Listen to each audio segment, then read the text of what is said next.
Fantastic. Well, welcome everyone.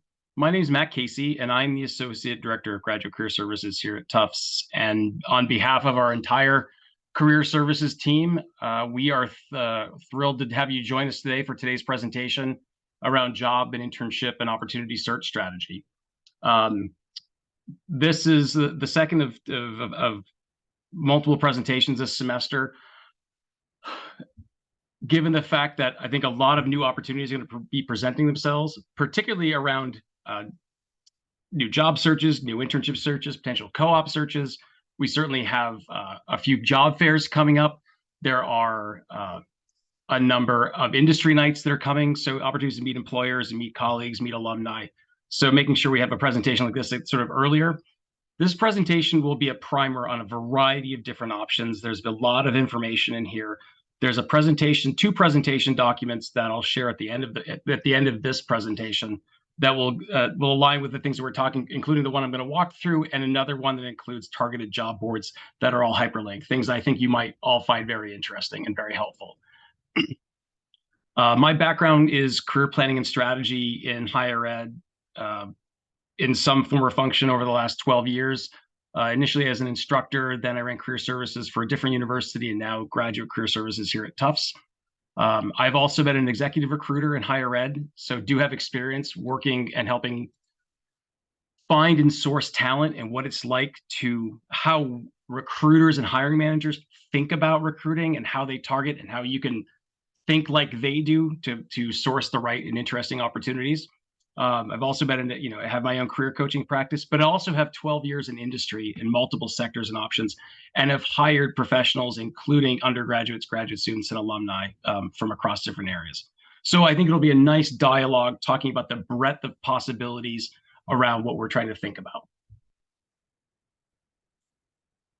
One of the slides that's incorporated in all the presentations that I give here is this one. And it is just a reminder to those of you who may have seen this before, and to those of you who have not, an introduction is that the career services team, we think about career planning and know it to be a process.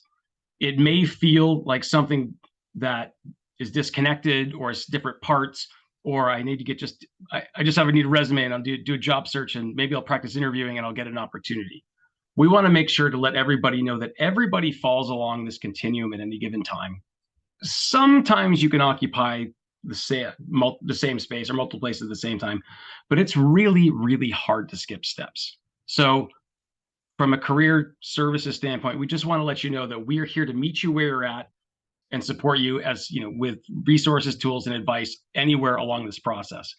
For today's conversation, it's how and where do we source opportunities that we're interested, not just now, but in the future. So I imagine for those of you who are on this workshop today, and we're thrilled to have you, is that many of you have used technology as a starting place to find opportunities. Many of you probably are familiar with a lot of these targeted job boards. So these are big, giant aggregating job boards. If you are in a search engine, you did a Google search, and you did a Google search for data analysis jobs, biotech engineering jobs, construction jobs, philanthropy jobs. When you put that search into these big search engines, these are the big job boards that you're going to get. They are massive. They are heavily SEO developed. So when you're searching, you're going to find these opportunities first. And if you do it in Google, for instance, Google has their own aggregating job boards. So an aggregating job board is pulling multiple jobs from multiple sources all over the place into one succinct location. We are huge advocates for technology as a resource in sourcing opportunities in our careers in the Career Center. What we want to make sure from this conversation today, and this is very specific tactical, this is how to implement a job search strategy that's targeted to you, is that everybody on this presentation, and those who will see it in the future, everybody will have a customized search strategy based on the targets that they're seeking in their careers. Targets are just clusters of similar jobs. You may have multiple targets at the same time, which is completely fine. your search strategy for those opportunities will be different because the process that hiring managers and recruiters use and the resources they use will be different based on those targets. A recruiter for philanthropy jobs will be different than a recruiter for construction jobs, and other various options. So big giant aggregators, we think, are good resources for seeing the types of jobs that are out there. What we want to make sure we are sharing with everyone today is that not using one individual type of search of opportunity or category in your search. It should be an integrated, diversified portfolio of options when you're searching. And here's why. We think these big aggregators are really good ways to see the types of jobs that are out there. But one, they're not necessarily very well moderated because they're pulling from different sites. So you may be seeing jobs that may fit well that have been closed for 6 months or a year, which could be frustrating. The other thing is, and we believe this number is actually is very high, but one of the statistics that is out there is that 20% of all professional roles gets to an aggregating job board like one of these. And we believe that most people who are using technology initially to search for jobs are using big giant job aggregators and almost using them exclusively because of the easiest ones to find. But we estimate only 20% of professional jobs get to these sites, which means most people that are spending most of their time using aggregating job boards as their primary source for opportunities are competing for 1 in 5 jobs. And that's not necessarily great math for career planning and management. For us, when we're thinking this 20%, what we want to do as Tufts Career Services for our undergraduates, our graduates, and alumni is not only think about where this 20%, and like I said, I think this is actually a very high number. I think the number is actually much lower, so you're competing for fewer jobs, is that where are the other 80%? And as I mentioned before, everybody will have a customized, curated search strategy based on what their targets are, because how the recruiters trying to find you will be different. So being thoughtful about how you build that up. Here are 17, and actually technically 18 different ways that we think are possibilities when you're thinking about building a search strategy. Again, and this could be a job, this could be an internship, this could be a fellowship, this could be a postdoctoral opportunity, this could be volunteer roles. Just think about this as ways of sourcing or working, whether or not it is, let's say, paid or not. So the rest of this presentation is how to think about these other 80%. One of the ways that's helpful in this process is using targeted job boards. Think of it as the same thing as the big aggregators, except it's focused on a specific topic. That topic could be industry, it could be sector, it could be marketplace, it could be skill, it could be competency, etc. So the idea is that it's expensive for recruiters and hiring managers to source talent, typically. So it is in the best interest of recruiters and hiring managers to find resources and tools where their investments are going to be the most efficient and most effective and probably most cost relevant. So it is likely that a lot of organizations are going to place opportunities in targeted spots where the highest density of people they're looking for are connected. For example, targeted job boards. At the end of this presentation, we will share a curated directory of targeted job boards by topic that are all hyperlinked that you can use now and in the future as part of your search process. So when we are thinking about targeted job boards, you might be focused on a topic or subject area. So maybe you are interested or are studying data science or analytics here, but maybe you're in a program that or a lot of them here are focused on these skill sets. So maybe you are able to code in Python, or maybe you have some advanced Excel skills, or maybe you have some database development, etc. This is a list of curated sites that might be helpful in your search. These resources that we're offering are not exhaustive. They're just designed to be, they are vetted, and they're supposed to be a catalyst for you to be able to search. So instead of you trying to find the places to find opportunities, here is a starting point for you. But it could be around a particular topic or a particular discipline or competency. It could be around a different sector or market. So you might be interested in environment or sustainability or conservation, etc. But thinking about the fact is that you may have lots of data-oriented jobs in an area of interest that you have. So just being thoughtful about the topics that align with you, having skill-based opportunities within them. And the reverse is true too. You could have a skill-based directory in the data science or data analytics slide we showed before, where there are going to be environment and sustainability jobs potentially within those spaces. It could be around a specific topic, let's say an academic topic. There are going to be some disciplines as a student here or an alumni of Tufts where more often than not, your degree is aligned with the career opportunities that you seek. But that, so should you study engineering as a discipline, if you choose to be an engineer, there are going to be job boards for that. But just want to make sure that it's when you're thinking about your search strategy and your targeting, is that when we think about jobs and internships and fellowships and other options, is that employers are not necessarily thinking in degree titles.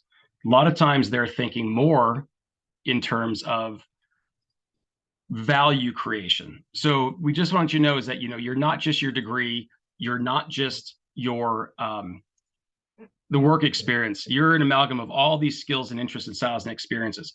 So we just want to make sure as you're listening to this place and you're thinking about your career, is that as from a career services standpoint, your interests matter, your skill sets matter. You may want to practice a certain discipline. Now you may want to pivot. We are always thinking about how to take the things that you have and the things you're interested in, and how do we match them to what the marketplace is looking for. And I think we're pretty good at it. There's also opportunities in skills that may be thinking about, writing, editing, and publishing, which could be an industry, could be a skill set, but also it's a competency. And for those of you who are thinking, if you're potentially non-STEM and worried about career opportunities, I assure you the marketplace is full of opportunities for every single degree. And you're not locked into those pieces, but you may have skill sets in different areas. We want to make sure we're curating information for you. For those of you who are interested in internships and co-ops, a directory of those as well. For recruitment purposes, organizations will be spending a lot of efforts, certainly in technology, if that's one of the ways they're looking for job or trying to find talent like you. For internships and perhaps potentially co-ops, organizations may not be investing as much time and resources and energy into sourcing current students, which is completely fine. It's just to remember the fact that they're oftentimes they're more likely to be promoting their jobs on sites like this than maybe a large or a targeted job board, only because the expense of doing that, and that they're only hiring somebody potentially for a shorter period of time. None of this covers all the angles. These are just interpretations of possibilities. What this is just showing is that as you're thinking about internships and co-ops and pieces, not only, there are targeted places to search for that, and, for career services to find other resources and tools as well. And the one last thing we want to bring up is realizing that, your students and your professionals, you're working, you have a lot of backgrounds, but we're also, from a career services standpoint, we're also thinking about you as an individual across your experiences. You may be interested in wanting a part-time or a full-time job to supplement the work you're doing or pay for school or whatever those options are.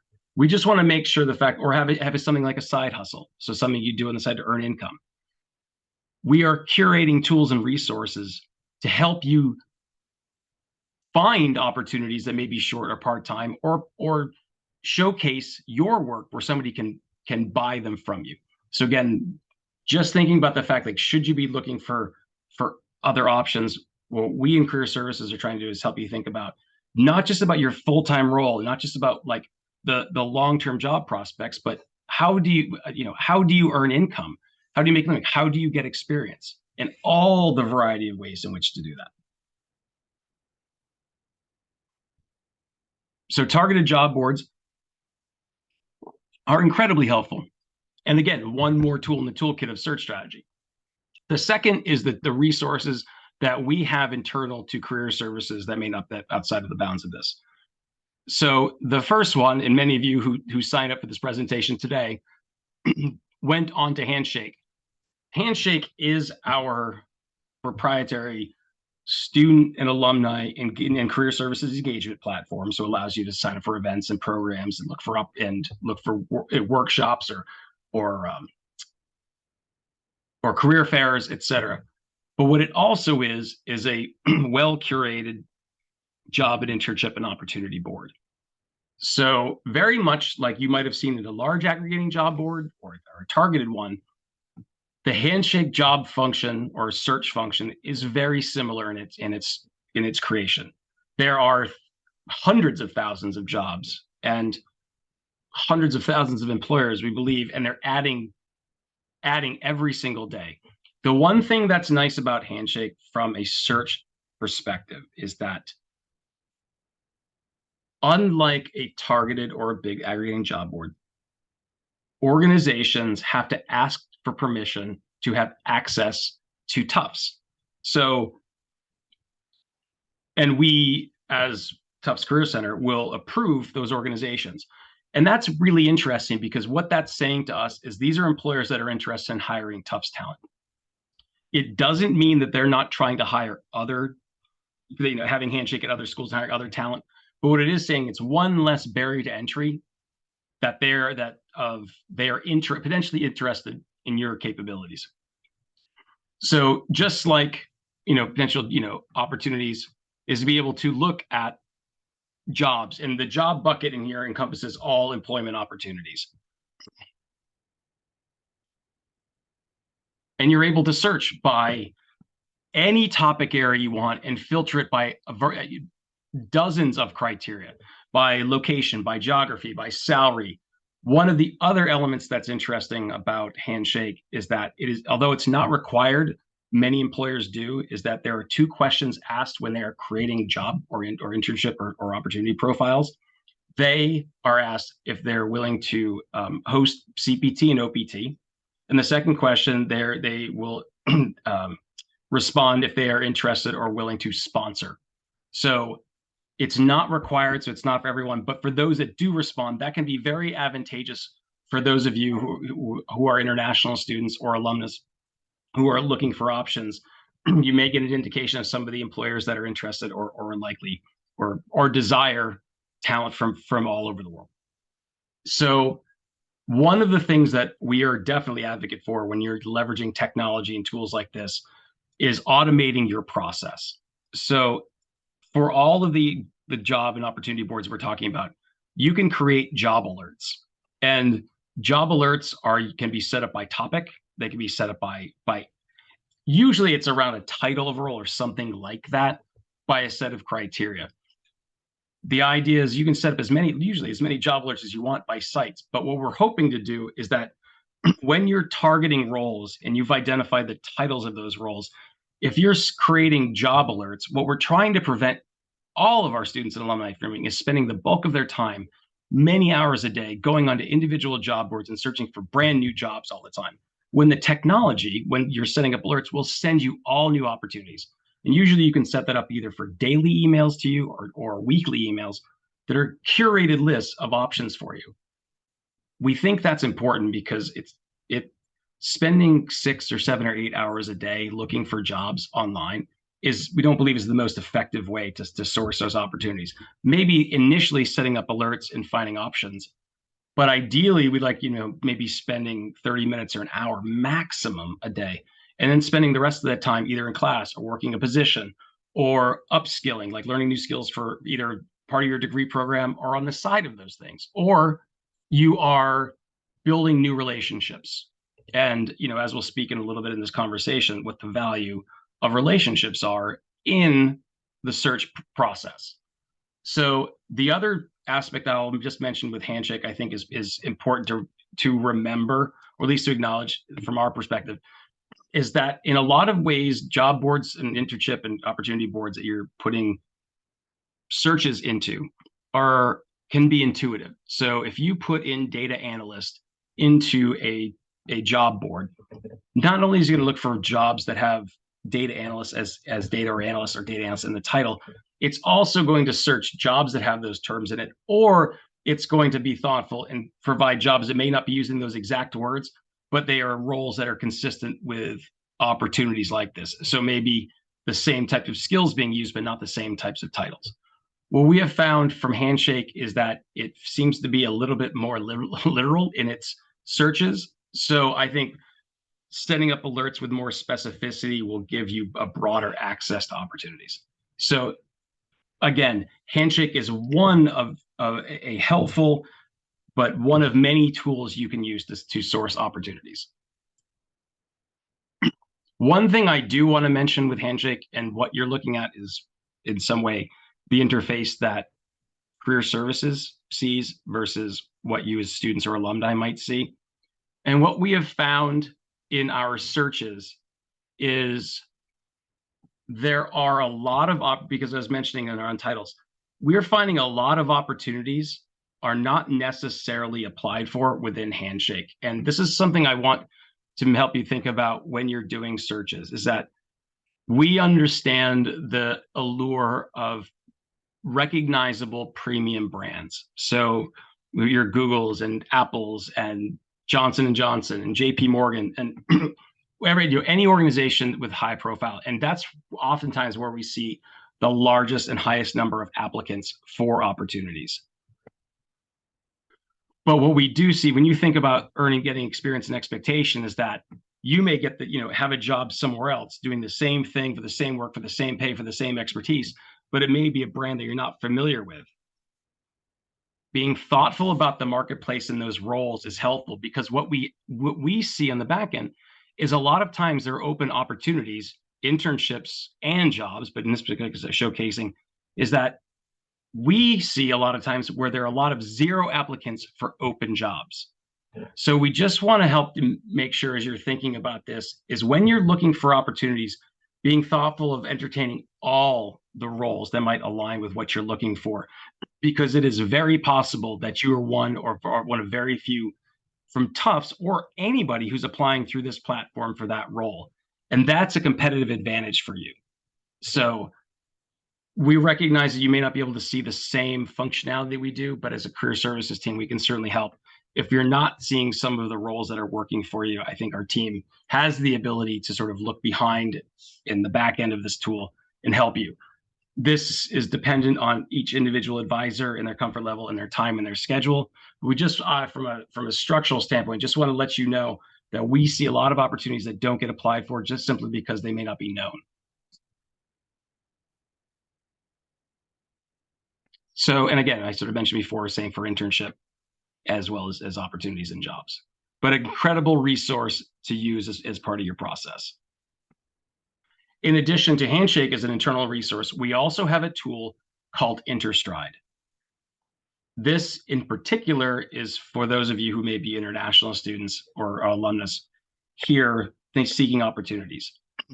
What InterStride is a exploration and job board platform for international students for seeking opportunities, insights about living and working in the US. There's a lot of information, there's a lot of presentations, there's a lot of workshops, there's a lot of dialogues that are helpful in seeking. What I would mention to you that is one of the most important is something called Visa Insights. What InterStride has done that is unique and is, I'd say, revolutionary in this particular market is before InterStride, all federal hiring data was not accessible in a singular database. So if you were an international student or alumnus and were looking for an opportunity in the US, you were using likely an unvetted OPT or CPT or H-1B aggregating sources of information, which may or may not be reliable, and certainly not covering all of those options. What InterStride has created under its Visa Insights, it has a 5-year sortable, searchable, comprehensive database of all employment information by OPT, CPT, and OPT in the US. So what it is, it allows you to be able to search for organizations and roles and topics and salaries of organizations that have historically hired international students. It doesn't mean that prior behavior dictates future behavior, but as you're thinking about customizing your strategy and what you're trying to look for, you can see the types of organizations that the types of roles are looking for. So when you're building your search strategy, you may be targeting some of these potential opportunities. There is a job board on Interstride. It is not a curated job board with all the listings that of all the companies that will hire international students. It is just an aggregating job board. Just making sure you're aware of that is it's not a curated list of roles that will hire international students and alumnus. So the US Visa Insights is an amazing tool for seeing opportunities, and for those of you international students and alumnus, there are some great resources about navigating the US working landscape.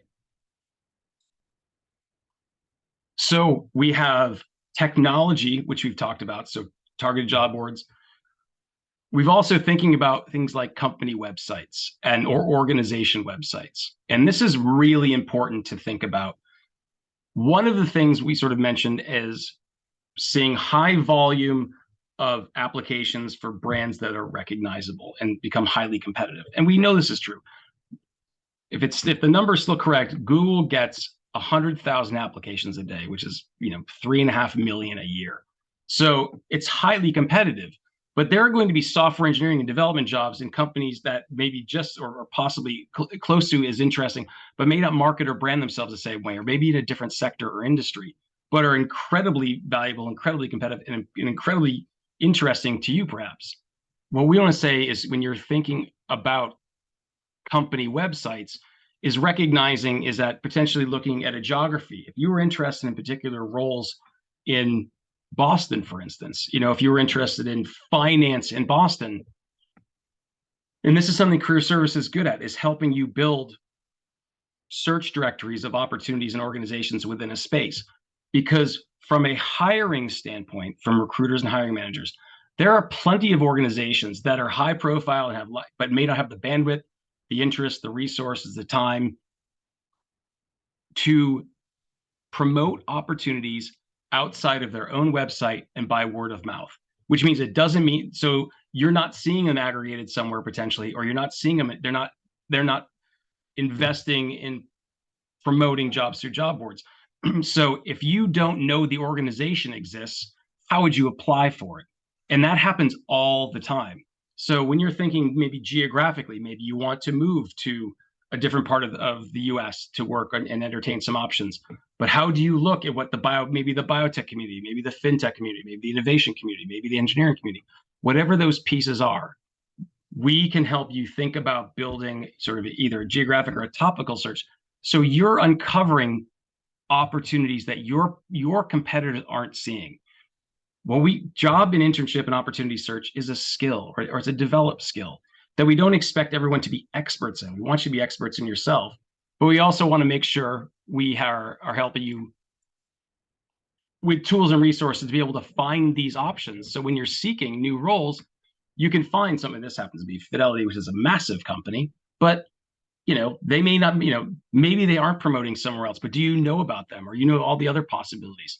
And then what we'll say is if you do find a job opportunity or a career opportunity on a targeted job board, you can apply oftentimes through their sites. And what organizations typically have is that when you're applying online, they have an applicant tracking system. So that's the technology that they use to accept and filter and evaluate applications for jobs.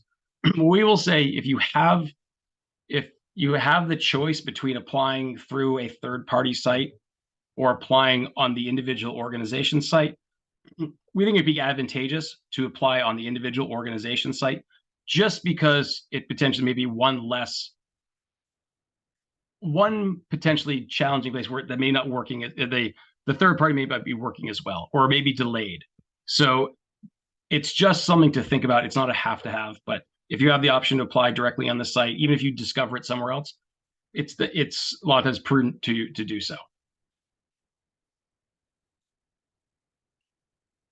So we have targeted job boards, we have company websites, we're still thinking about technology. The next big one is LinkedIn. And we are as a career services team, and I think this is pretty typical across the board, and as far as recruiters are concerned, are very, very, very strong advocates for the use of LinkedIn in a variety of ways in career planning, including job search.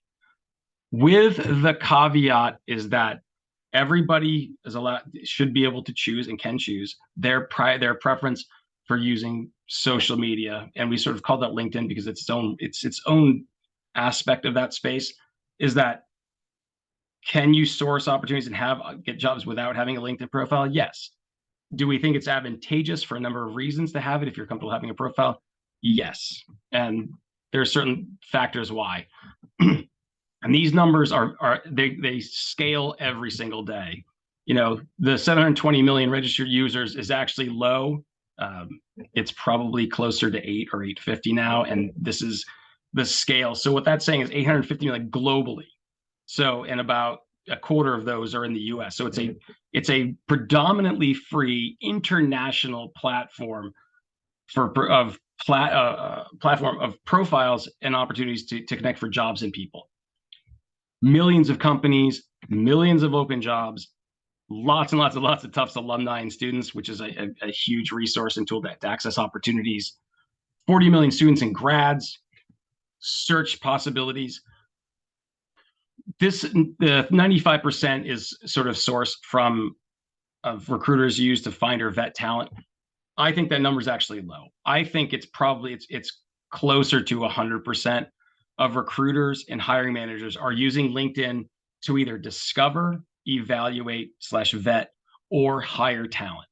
So there are going to be organizations that are going to promote jobs on LinkedIn.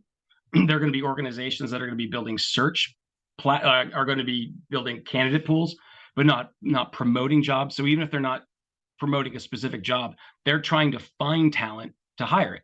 And that could be, internal recruiters for companies. So Tufts University has its own recruiting team that helps us find talent. But there are some organizations that are using third parties. So they're hiring out recruiting firms to find their talent.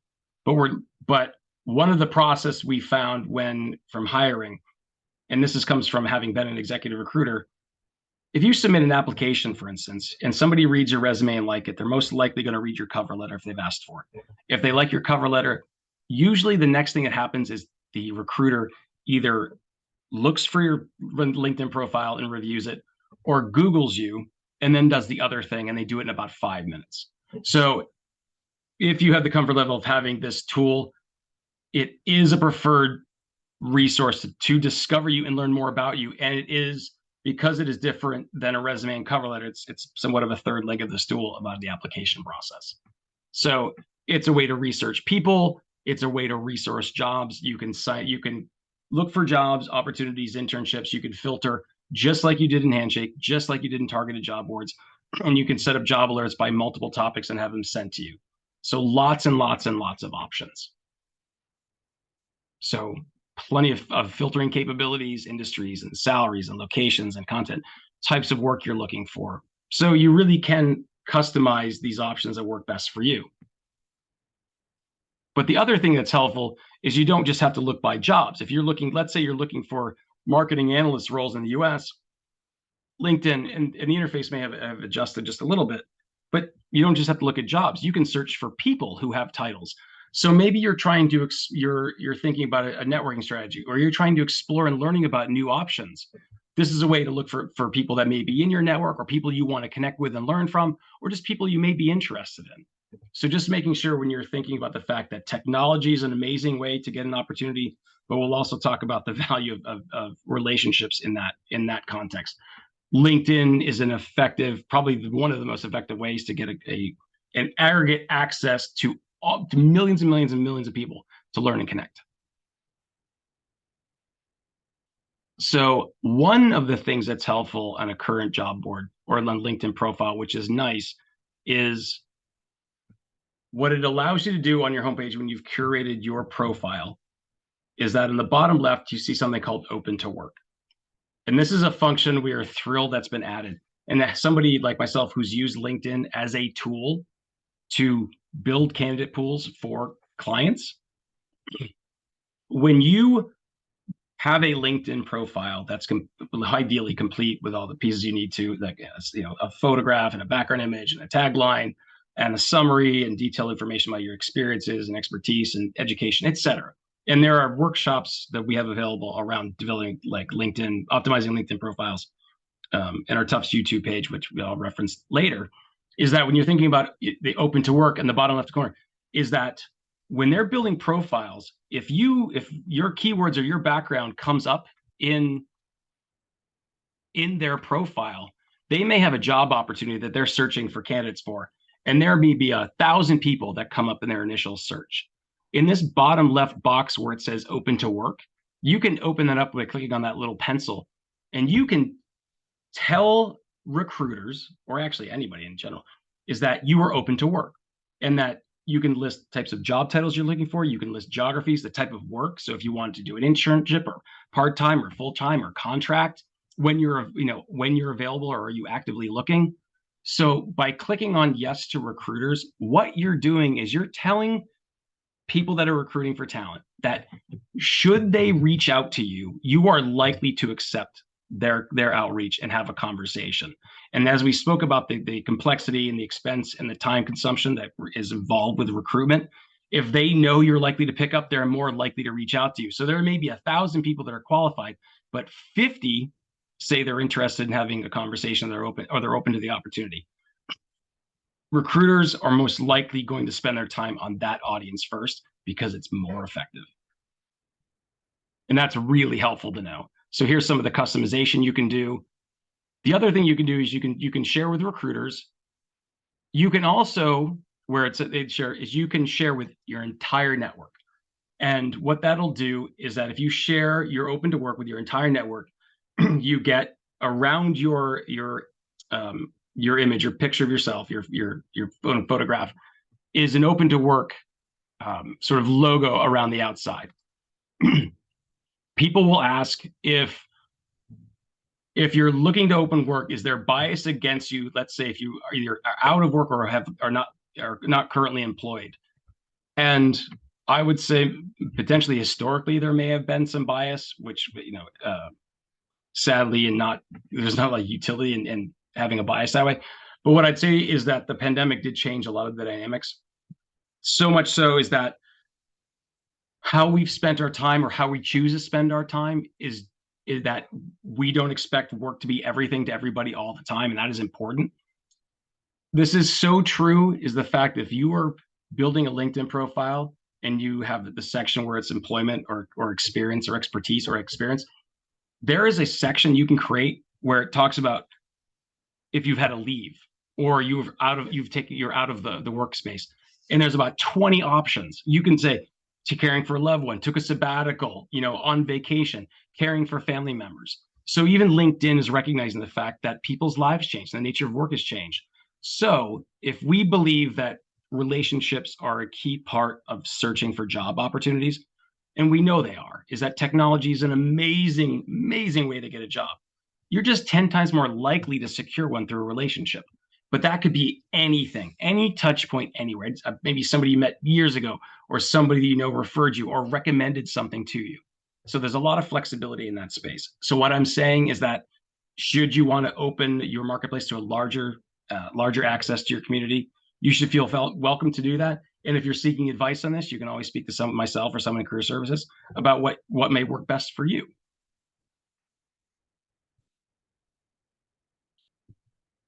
So when we're speaking about technology, I will say social media comes up often. And social media is an interesting space, is that organizations have been trying to leverage social media as a recruitment tool for a long time. And I would say nobody's mastered it.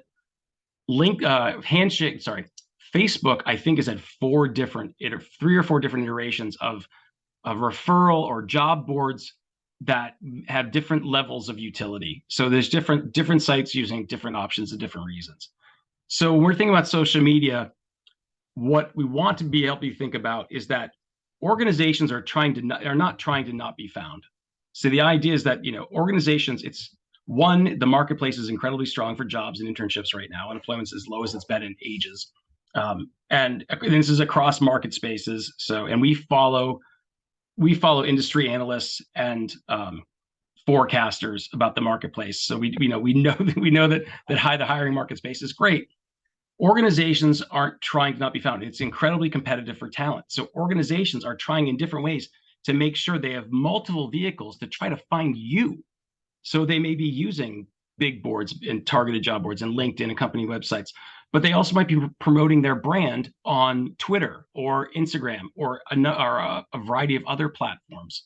So the idea is that you as an individual, you can seek out employers. You can seek out individuals to follow and see what they're saying.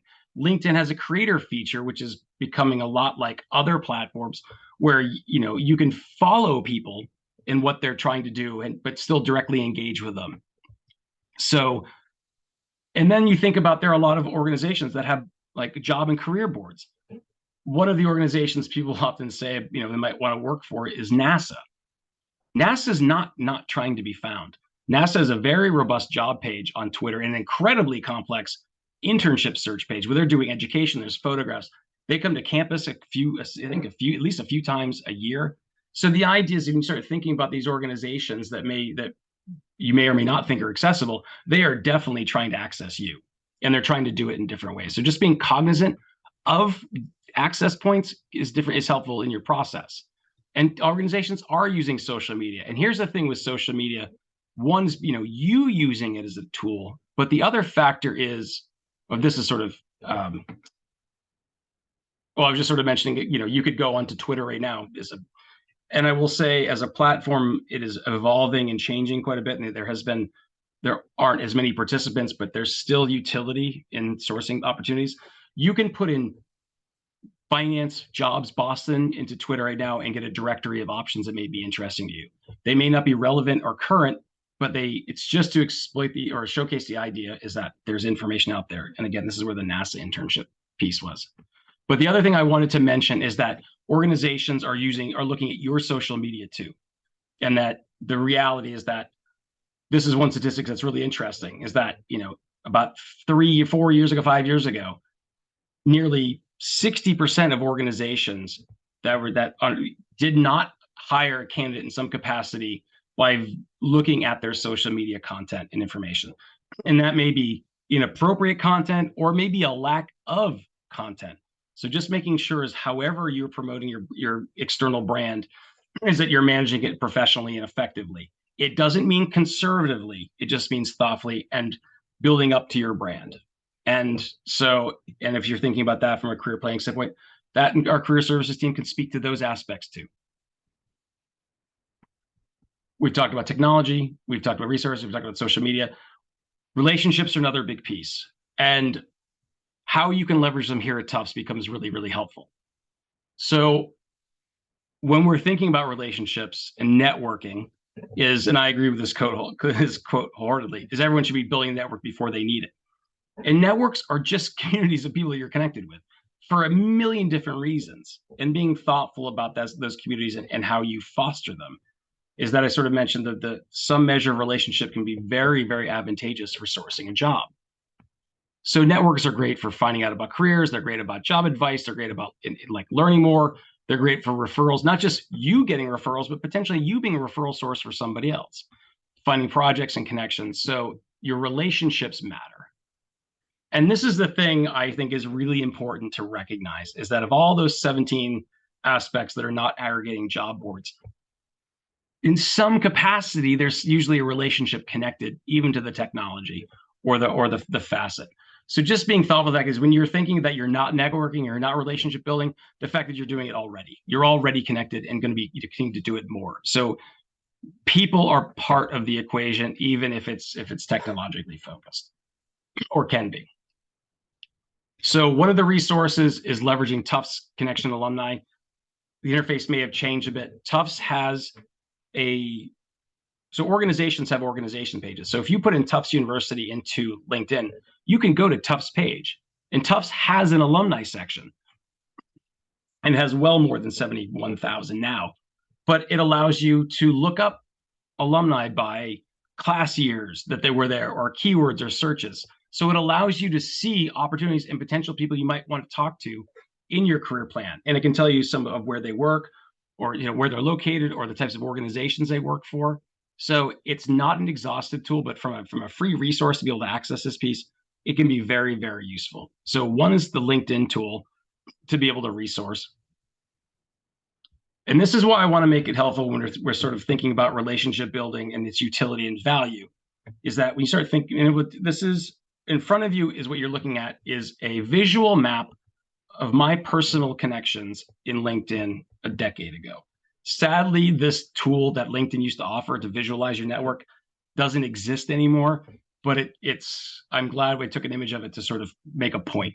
So this represents about 1,000 connections, and you have colored aggregating sectors of information. So these are organizations I've either worked with or been affiliated with or went to school with, etc. So, but what's interesting is this represents about 1,000 people. So these are first degree connections. So those are 1,000 people that I've connected with or connected with me and said yes, and that I can reach out to directly in the LinkedIn place.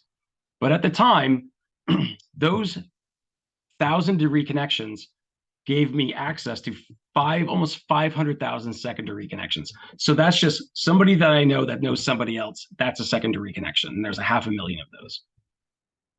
Third degree connections, which LinkedIn gives you access to more when on the paid site, but it still gives you access to it, is nearly 11 million.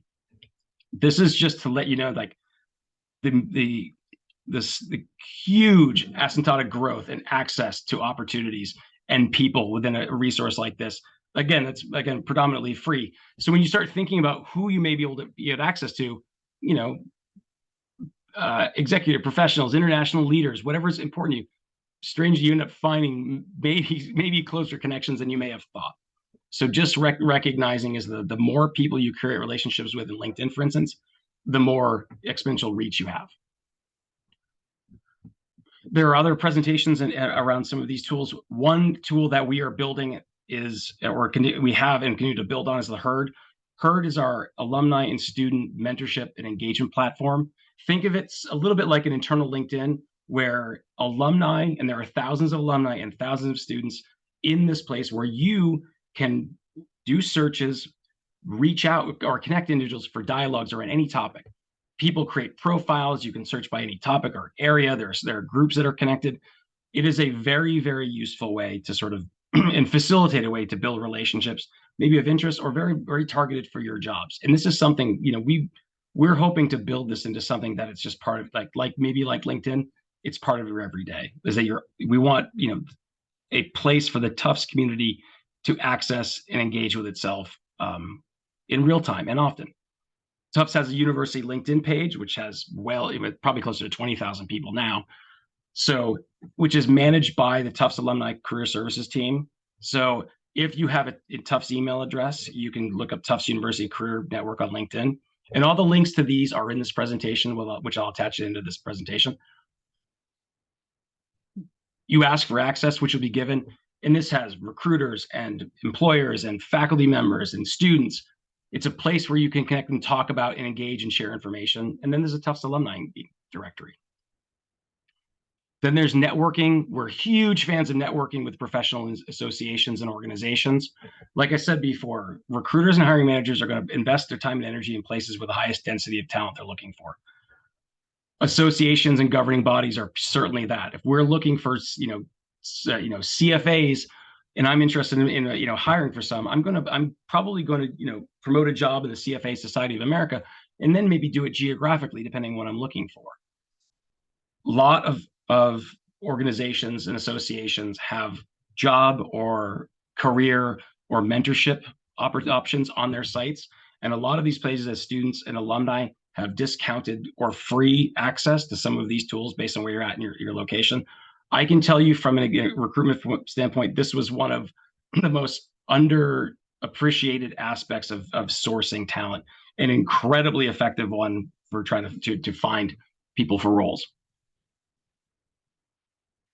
One thing I'll leave is, getting closer to the end, is recruiters and placement agencies. And when I'm talking about recruiters and placement agencies, think about this, is that the limiting factor in anybody's search strategy is you're an N of one. So you are responsible for doing all of your work. Recruiters and placement agencies think of it as a way to scale your search strategy. And this is true of undergrads and grads and alumni, is that there are plenty of organizations that don't have the resources, the time, or the bandwidth, et cetera, to hire within their own internal staff. So they hire that out. They're using recruiters and placement agencies to find that talent. These were two elements that were typically thought of very differently. Recruiters were oftentimes looking at middle career professionals where, yeah, middle career professionals or professional roles. Placement agencies were maybe professional, but sort of entry level or short-term roles, sort of filling opportunities. So they were thought of differently. Now placement agencies and recruiters, they're just places that are trying to source talent for third parties. So they're becoming one and the same, even though it's somewhat semantics. So if you were looking for a certain type of topic, like accounting, we do not have a directory of recruitment firms or executive search firms because there are just too many of them. So if you're thinking about this as part of your search strategy, looking it up by topic or working with career services, we can be helpful in how to think about that process. We do have a directory, which is not exhaustive, of placement agencies. These, and this is a document I'll attach shortly, most of these are national placement agencies. Most of them have a local presence. So there are ways that you can sign up for, you can upload a resume, you can have a conversation with these folks, and they do placements, current, or if you're looking for a short-term role or a supplemental role, or if you're looking for a contract role or a permanent role, these are places where you could go, and they are actively hiring. There are massive demand, and I think using recruiters and placement agencies is an untapped option, particularly for existing students. I don't think necessarily students are thinking in this term, but this is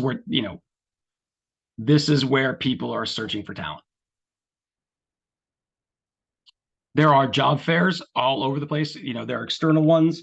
I encourage you to look at job boards, local to Boston or virtual ones. We usually have 4 to 6 a year, depending on what we're doing. We have 2 upcoming job fairs. One is a virtual one on Thursday, September 21st, and all this information can be found on Handshake. The second is on the September 29th, and this is in person from 11:30 to 3:30 at Gancher. Again, this is open to undergraduate and graduate students. I think the number I haven't seen directly, but we're likely more than 200 companies will be part of this segmented. It should be it typically is, and it should be an amazing option. And it could be a place where you're looking for actual jobs, or you just want to have a dialogue potentially with employers, or seek out new information.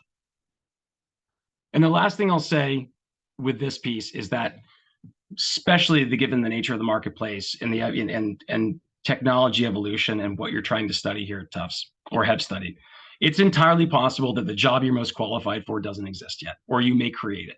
That's becoming more and more important. So recognize the fact that from career services standpoint, not only we sort of focus on the jobs, we have a lot of expertise in the marketplace. We have an incredible employer relations team. So not only is it thinking about how to go get those jobs, but how to ideate and think about the types of opportunities where you could be valuable, and think about options you may not have considered before, where you can create value. And maybe it's something that hasn't evolved, or its time is going to come, or maybe it's something you do create. Being thoughtful and opportunistic and proactive, I think, can be credible, but just take faith in the fact that there's enough space out there for everybody. So from a career services, we offer a variety of aspects I've spoken to today. We have critiques and resume development and internships, job and internship support, networking, lots of programs and career fairs, like I mentioned. We are here to be your partner. We're here to be advocates for the work that you do. Try to provide, access and resources and expertise and tools to accomplish your search now and in the future. And as for those of you who will be alums or currently are, Tufts has career services for free for life here. So as your career progresses, know that Tufts wants to be an advocate and a sponsor for you throughout your career.